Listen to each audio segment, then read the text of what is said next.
हो गया। नमस्कार। दरोगा, एसएससी एवं अन्य परीक्षाओं को ध्यान में रखकर शुरू किए गए श्रृंखला की इस अगली कड़ी में मैं आप सभी विद्यार्थियों का स्वागत करता हूं। आज का हमारा पहला सवाल है, एक व्यापारी एक ट्रॉली बैग जिसका अंकित मूल्य 1360 रुपया है पर 15% की छूट देता है और 15.6% का लाभ कमाता है, तो बताइए उस ट्रॉली बैग का क्रय मूल्य कितना है। देखिए, इस तरह के सवालों को बहुत ही आसानी से बनाया जा सकता है। ध्यान रखना है कि छूट जो होता है वो अंकित मूल्य पर होता है और लाभ या हानि जो होता है वो क्रय मूल्य पर होता है। कह रहा है कि अंकित मूल्य 1360 है, अंकित मूल्य जो है 1360 है, इस पर 15% छूट देता है, तो 15 छूट यानी कितना बेचेगा, 85%। 15% का छूट देता है तो 85% में बेचेगा। और उसके बाद क्या है, 15.6% का लाभ कमाता है, तो विक्रय मूल्य है, तो विक्रय मूल्य का तुलना विक्रय मूल्य से लाभ है, तो जोड़ के लिखा जाएगा। अब हम इसको हटाते हैं, पॉइंट से इधर 10 ये खत्म हो जाएगा, काट लेंगे तो कट जाएगा कितना बार में, देख लीजिए 17, 2 से 5 ये हो जाएगा, 2 5 10, 15, 2 7 14, 2 8 16। अब 17 5 85, 17 3 51, 17 चको 68, 34 चको तो 25 25 चको 100 बराबर कितना आ जाएगा, 1000। ठीक है, 1000 इसका आंसर हो जाएगा। अगला सवाल है, रोहन एक निश्चित राशि को साधारण ब्याज पर उधार लेता है। ब्याज का दर जो है शुरू के 3 साल के लिए 3%, आगे के 5 साल के लिए 4% और आगे के 7 साल के लिए 6%। देखिए, आगे कहता है कि यदि वह टोटल 2059 रुपया ब्याज के रूप में चुकाता है तो बताइए राशि क्या है, मूलधन क्या है। आपको थ्योरी पता होगा, मूलधन जब हम लोग 100 मानते हैं तब ब्याज बराबर होता है R/T, इसलिए कुल ब्याज निकालिए। ठीक है, तो कह रहा है 3 बरस के लिए 3%, 3 गुणे 3, 5 साल के लिए 4%, 5 गुणे 4 और 7 साल के लिए 6%, तो 7 गुणे 6 और 3 3 9, 5 चौके 20 और 42 कितना हो जाएगा, 20 10 30 41 71। प्रश्न का रहा है टोटल 2059, हम लोग कहेंगे टोटल 71। मूलधन निकालने के लिए 100 से गुणा, अब काटिए तो 71 दूना हो जाएगा 142, उसके बाद बच जाएगा कितना, 585।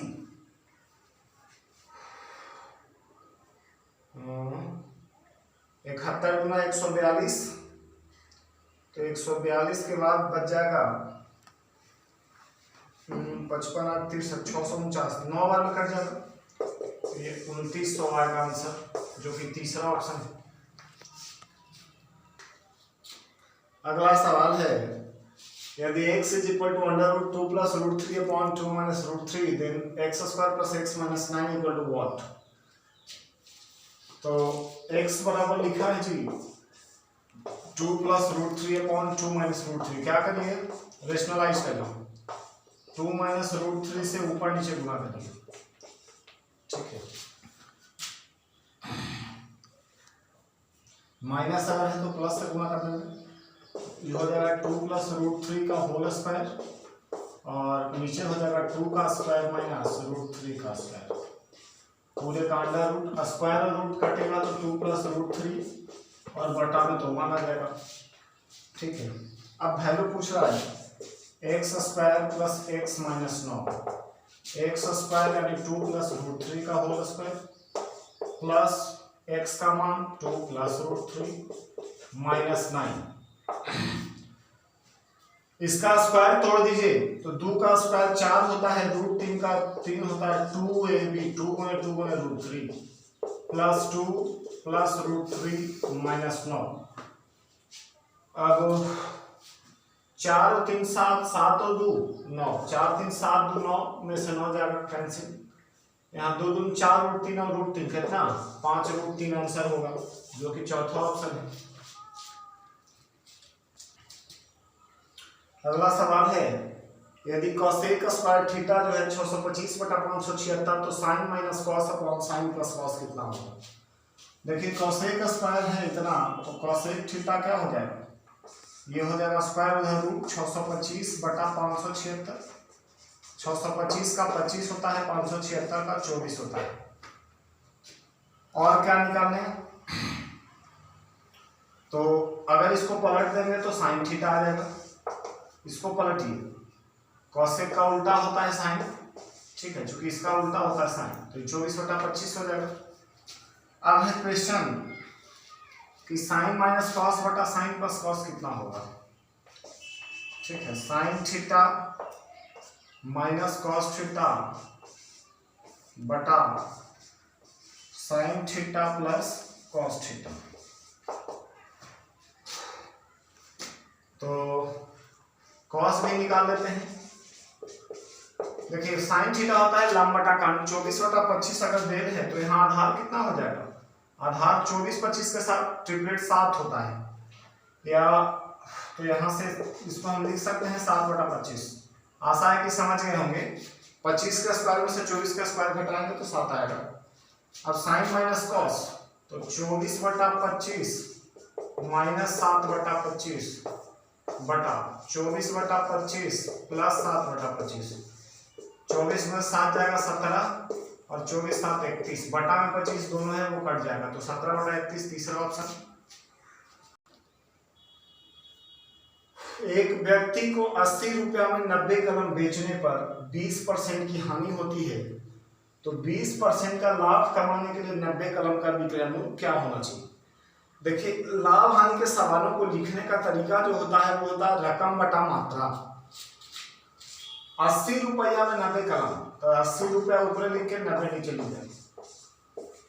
क्या होता है 20% हानि, मतलब ये 80% का वैल्यू है। अब कह रहा है कि हमको 20% लाभ चाहिए, तो 20% लाभ यानी 120 हो जाएगा। अब सॉल्व करेंगे, 80 रुपया बटा 80%, ये 90 भी नीचे आ जाएगा और इधर है 120%। अब क्या होगा, काट लेंगे हम, तो परसेंट से परसेंट, 80 से 80, क्या आ गया 120 रुपया बटा 90। इसका क्या मतलब है, रकम बटा मात्रा, इसका मतलब है 120 रुपया में 90 कलम, तो यही आंसर हो जाएगा।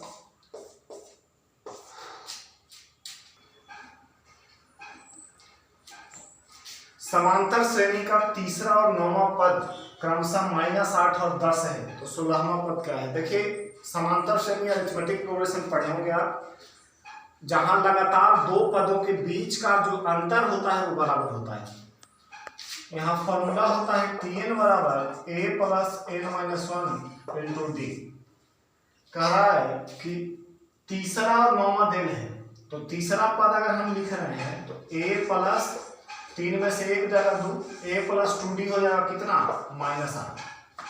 और क्या लिखेंगे, ये तीसरा पद था, 9वां पद, जब 9वां होगा तो 9 में से 1 जाएगा 8, ये कितना है 10। यहाँ से इसको अगर घटा दीजिए आप, ठीक है, तो वैल्यू निकल जाएगा, ये तो कैंसिल हो जाएगा घटाने पर। 2 में से 8 -6 और 10 8 18 माइनस का 18, ये 3 आ जाएगा, इसलिए a बराबर इधर जाएगा, क्योंकि a प्लस 2d है, द्वितीय 6 बराबर -8, इसलिए a बराबर -8 है और इधर चल जाएगा -6, माइनस का 14। पूछ क्या रहा है, 16वां पद बताइए। T16, 16वां पद का मतलब a प्लस 15d होगा। a हमको पता है -14 और 15 गुणे d 3, 45 में 14 जाएगा 31, जो कि चौथा ऑप्शन है। अगला सवाल है 14 सेंटीमीटर भुजा वाले एक समभुज कोणीय षटभुज हेक्सागन का क्षेत्रफल क्या होगा। देखिए षटभुज जो बनता है, समषटभुज जिसको कहते हैं हम लोग, रेगुलर हेक्सागन, उसमें क्या होता है वो 6 समबाहु त्रिभुजों से मिलकर बनता है।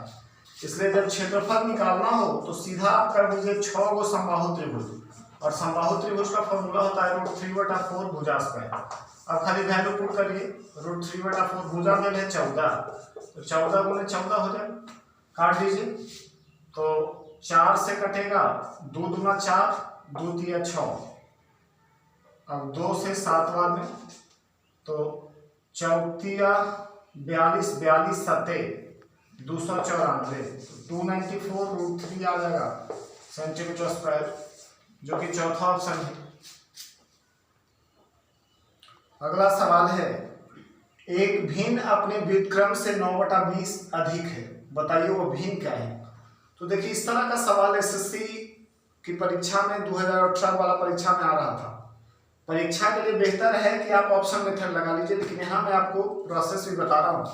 जैसे मान लिया कोई भिन्न x है तो इसका व्युत्क्रम कितना होगा 1/x। एक भिन्न अपने व्युत्क्रम से 9/20 ज्यादा है तो 9/20 लिख के अब इसको सॉल्व करिए। x से x स्क्वायर माइनस 1/x बराबर 9/20। अब तिरछा गुना कर लेंगे, 20x² माइनस 20 बराबर 9x।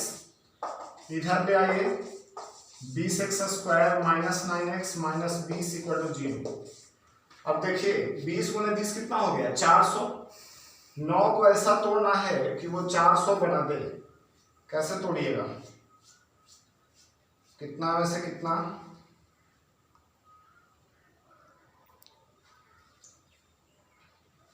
9x को तोड़ना है ताकि गुणा करके 400 आ जाना चाहिए। 25 15 ऐसा करिए ना, ट्रिपलेट लगा दीजिए। x बराबर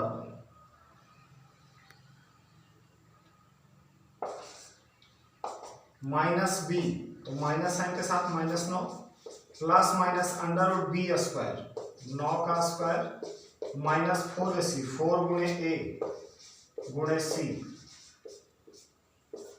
बटा 2a, 2 गुणा 20, तो ये प्लस 9 हो जाएगा, प्लस माइनस √9 81 और 20 गुणे 20 400 और चको 1600 हो जाएगा बटा 40। तो 9 प्लस माइनस 1681 का वर्गमूल 41 होता है बटा 40 है।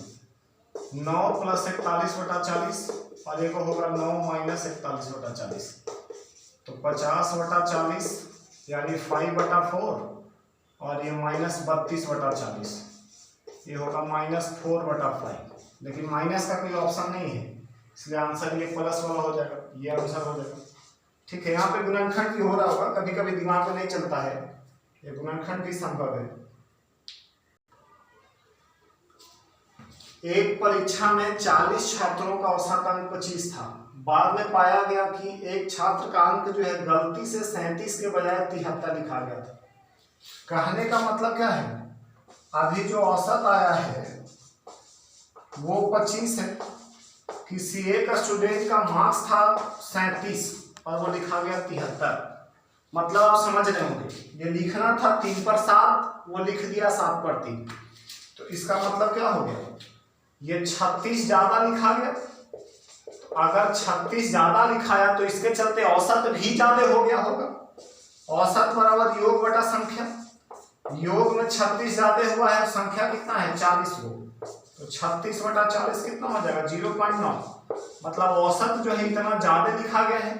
तो अगर इतना ज्यादा लिखा गया है और मुझे सही औसत लाना है तो इतना मुझे कम करना पड़ेगा, इसलिए सही औसत इतना घटा दीजिए।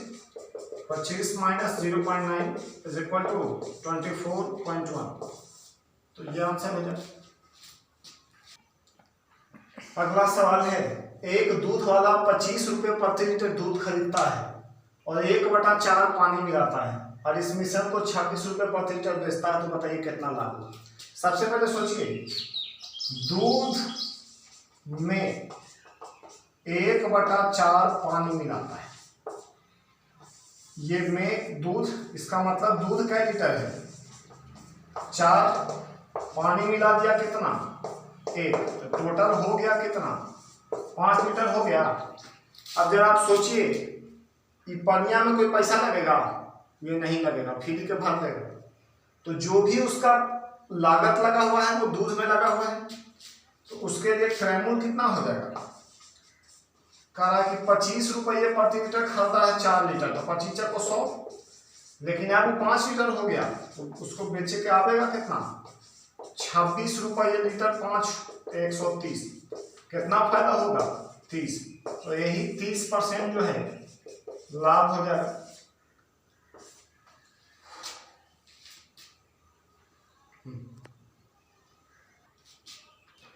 तो इस वीडियो का आखिरी सवाल, एक सवाल मैंने एक्स्ट्रा लिया है और बहुत ही बेहतर सवाल है। एक लाइन है y = 2, कोऑर्डिनेट ज्योमेट्री का क्वेश्चन है। रेखा y = 2 में एक बिंदु है 6 - 1, इसका प्रतिबिंब क्या बनेगा, रिफ्लेक्शन क्या बनेगा? अब जरा देखिए, हमने एक प्लेन बना लिया, ये x एक्सिस, ये y एक्सिस, आपको पता होगा इधर पॉजिटिव इधर निगेटिव, इधर पॉजिटिव इधर निगेटिव। क्या रहा है? एक बिंदु है 6 - 1, 6 - 1 है, यानी कहीं ना कहीं -1 उसका यहाँ आएगा, कहीं इधर 0.6 होगा, -1 कहीं यहाँ आएगा। उसके बाद कहता क्या है कि रेखा जो है वो y = 2 है, y = 2 है, y पॉजिटिव एक्सिस लेना है, तो y = 2 ले रहे हैं, ये कहीं ऐसा होगा, ठीक है। अब इस पॉइंट का जो है कहीं इस सामने पॉइंट बनेगा, ये 6 - 1, इस पॉइंट का रिफ्लेक्शन इसके रिस्पेक्ट में चाहिए। तो देखिए ध्यान रखिएगा, जब x से रिफ्लेक्ट करना हो तो बदलाव सिर्फ x में होगा, और जब y से रिफ्लेक्ट करना हो तो बदलाव सिर्फ y में होगा। यहां आप सोचिए, कहीं यहां पॉइंट होगा, इस लाइन के रिस्पेक्ट में रिफ्लेक्शन लेना है, तो आप सोचिए, तो ये y = 2 अगर इसको हम मान रहे हैं, तो यहां से यहां 2 और 1 इतना, टोटल कितना हो गया? 3। y = 2 है, -1 है, तो 3 इधर हो गया है। तो ये 3 अगर नीचे है तो इसका प्रतिबिंब जो है 3 ऊपर बनेगा, तो इससे 3 ऊपर चलिए, +3, ठीक है, इससे 3 ऊपर और जाएंगे, तो जो प्रतिबिंब बनेगा, ठीक है, वो क्या होगा? हमने कहा कि अगर y से रिफ्लेक्ट हो रहा है तो x तो सेम रहेगा, तो ये 6 रहेगा। अब ये 2 पर कह रहा है, तो यहाँ 2 से कितना, यहाँ से यहाँ 2, यहाँ से यहाँ 1, टोटल 3 नीचे है, तो 3 ऊपर जाएंगे, तो 2 और 3 5, तो इसका रिफ्लेक्शन जो होगा 6 और 5 है। ये एक नए तरह का सवाल है, इसको समझने का प्रयास करिएगा। तो ये था इस वीडियो का आखिरी सवाल। जिन लोगों ने चैनल को सब्सक्राइब नहीं किया है वो सब्सक्राइब कर लें। साथ ही अगर आपको वीडियो पसंद आ रहा है, पढ़ाई पसंद आ रही है, तो लाइक जरूर करें। धन्यवाद।